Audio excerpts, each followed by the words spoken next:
Body of the girl जिसके मुंह में खून था, शरीर में कोई कपड़ा नहीं था, पैर दोनों राइट एंगल में मिला गया। एक पाँव बेड के इस तरफ, एक पाँव बेड के इस तरफ मिला गया। चश्मे को कूटा गया जिसकी वजह से आंखों से खून निकल गया।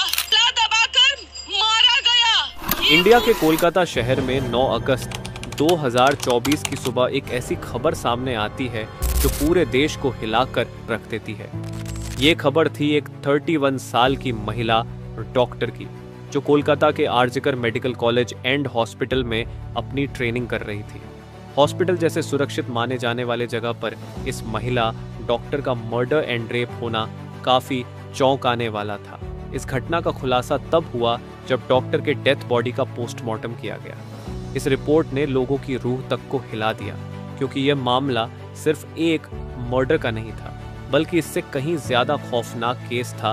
पोस्टमार्टम रिपोर्ट में खुलासा हुआ कि उस डॉक्टर की हत्या गला घोंटकर की गई थी, इतनी ताकत से कि उनका थायराइड कार्टिलेज तक टूट गया था।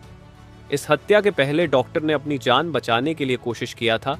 इसका सबूत उनके शरीर पर मिले कई निशानों से मिला। सबसे डरावना सच तब सामने आया जब डॉक्टर के प्राइवेट पार्ट्स पर घावों के निशान पाए गए।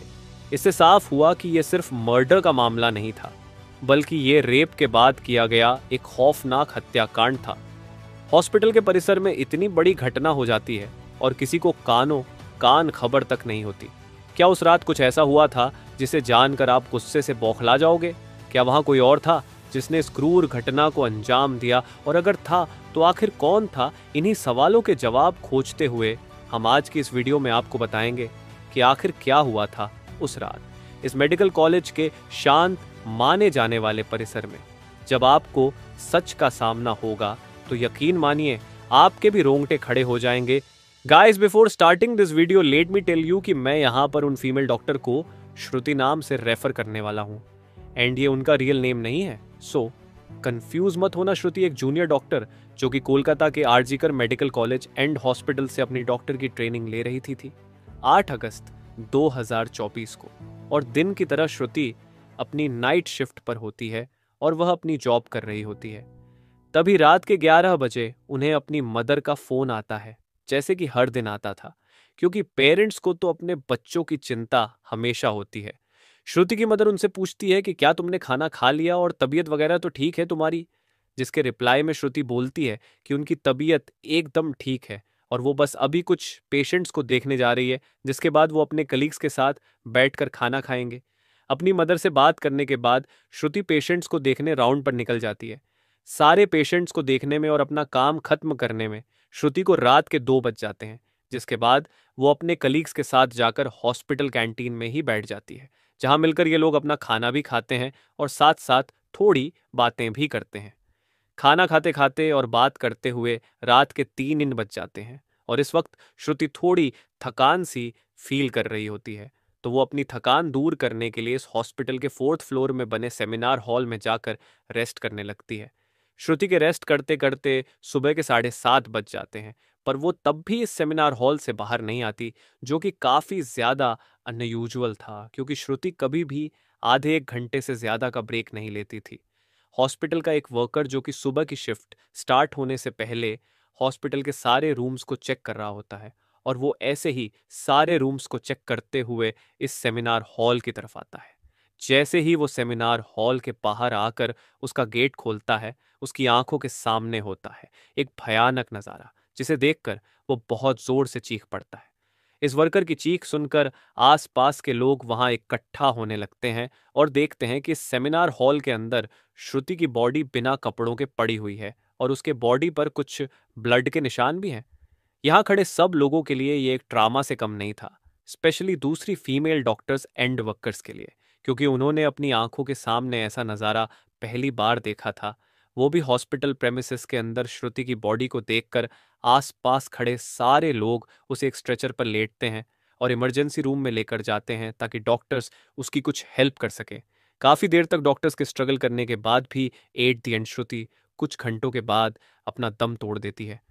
हॉस्पिटल में कुछ लोग थे जो कि इस मर्डर एंड रेप केस को एक नॉर्मल केस जैसा दिखाने की कोशिश कर रहे थे, जस्ट बिकॉज कि वो इस हॉस्पिटल का नाम बचा सके। बट जब पोस्टमार्टम रिपोर्ट्स आती हैं तो सब दूध का दूध और पानी का पानी हो जाता है। इन रिपोर्ट से साफ साफ पता चल जाता है कि श्रुति के साथ किसी ने जबरदस्ती गलत हरकत करने की कोशिश करी, और जब वो इस इंसान से अपने आप को बचाने लगी तो उसने उसका गला घूंट दिया, इवन उसे बहुत बुरी तरीके से मारा भी, और फिर उसका रेप भी किया। ये सारे प्रूफ मिलने के बाद ये केस पुलिस को हैंड ओवर कर दिया जाता है एंड पुलिस वाले इस क्रिमिनल को पकड़ने के लिए लग जाते हैं। सबसे पहले पुलिस उस क्राइम सीन पर ही छानबीन करती है जहां ये सब हुआ था। किस्मत से पुलिस वालों को वहां पर श्रुति के कुछ नेल्स एंड ब्लड सैंपल्स मिलते हैं और साथ ही एक ब्लूटूथ नेक बैंड। ये केस शायद और भी जल्दी सॉल्व हो जाता अगर उस फ्लोर पर सीसीटीवी कैमरा होते तो, बट बदकिस्मती से इस सेमिनार रूम के अंदर या इसके आसपास कोई सीसीटीवी कैमरा नहीं थे।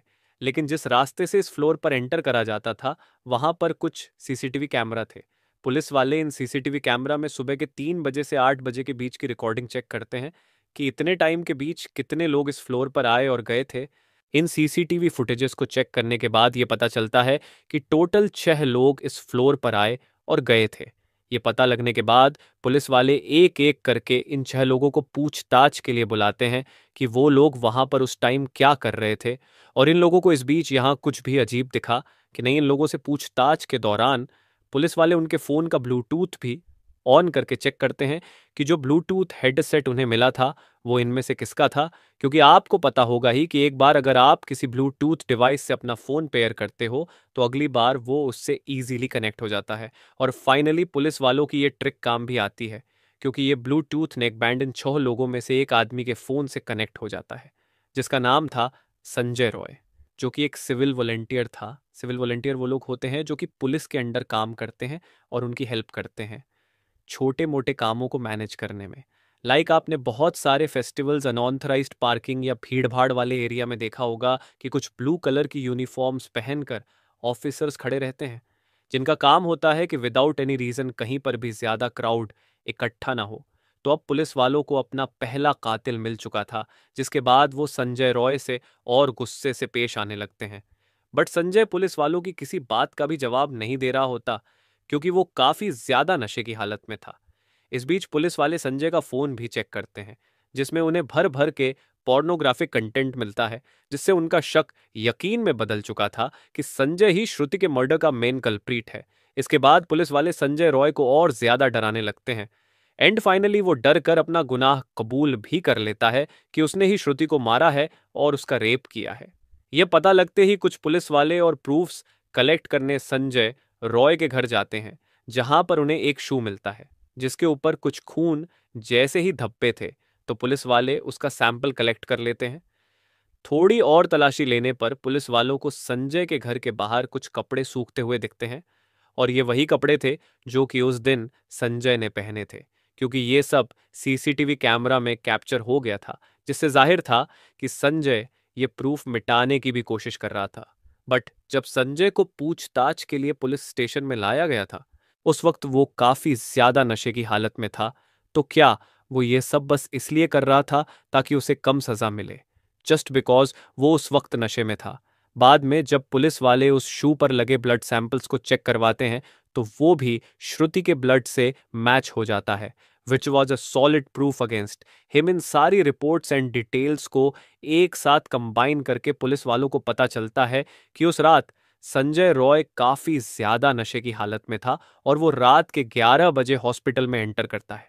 संजय अक्सर उस हॉस्पिटल में नाइट शिफ्ट किया करता था, तो उसे यहाँ की काफी अच्छी नॉलेज भी थी कि कहाँ पर कैमरा है और कहाँ पर नहीं। तो वो आराम से इस हॉस्पिटल के 4th फ्लोर पर जाकर बैठ जाता है, क्योंकि वो नहीं चाहता था कि कोई उसे ज्यादा नशे की हालत में देखे, वरना वो अपनी जॉब से हाथ धो सकता था। 4th फ्लोर पर आते ही वो अपना आराम से सो जाता है। जब उसकी आंख खुलती है तब तक सुबह के 3 बज चुके थे। तभी संजय की नजर श्रुति पर पड़ती है, जो कि रेस्ट करने सेमिनार हॉल में जा रही थी। श्रुति को अकेला देखकर संजय के इरादे बिगड़ने लगते हैं। वो पहले काफी देर तक इस फ्लोर के चक्कर लगाने लगता है, ये कंफर्म करने के लिए कि कोई यहां पर ज्यादा आ तो नहीं रहा। जब उसे लगता है कि हाँ उसका रास्ता साफ है, तो वो 4 बजे सेमिनार हॉल के अंदर एंटर करता है और फिर वहां से 4:45 पर बाहर आता है। इन 45 मिनट्स तक श्रुति के साथ इस आदमी ने क्या क्या किया होगा और वो कितने पेन से गुजरी होगी, ये सोचकर ही किसी का भी दिल सहम जाएगा। स्पेशली श्रुति के पेरेंट्स, जिन्होंने इतनी उम्मीद से और सेक्रीफाइसेस करके अपनी बच्ची को डॉक्टर बनने भेजा था, एंड श्रुति अपने पेरेंट्स की अकेली बेटी थी, तो उनके लिए तो ये किसी सदमे से कम नहीं होगा। एंड गाइस, ये केस अभी भी क्लोज नहीं हुआ है और 23 अगस्त तक संजय राय को कस्टडी में रखा जाएगा। इस कातिल इंसान के साथ क्या होना चाहिए, आप कमेंट में ज़रूर बताना, और इस केस रिलेटेड जानकारी देखने के लिए चैनल सब्सक्राइब करें। Thank you.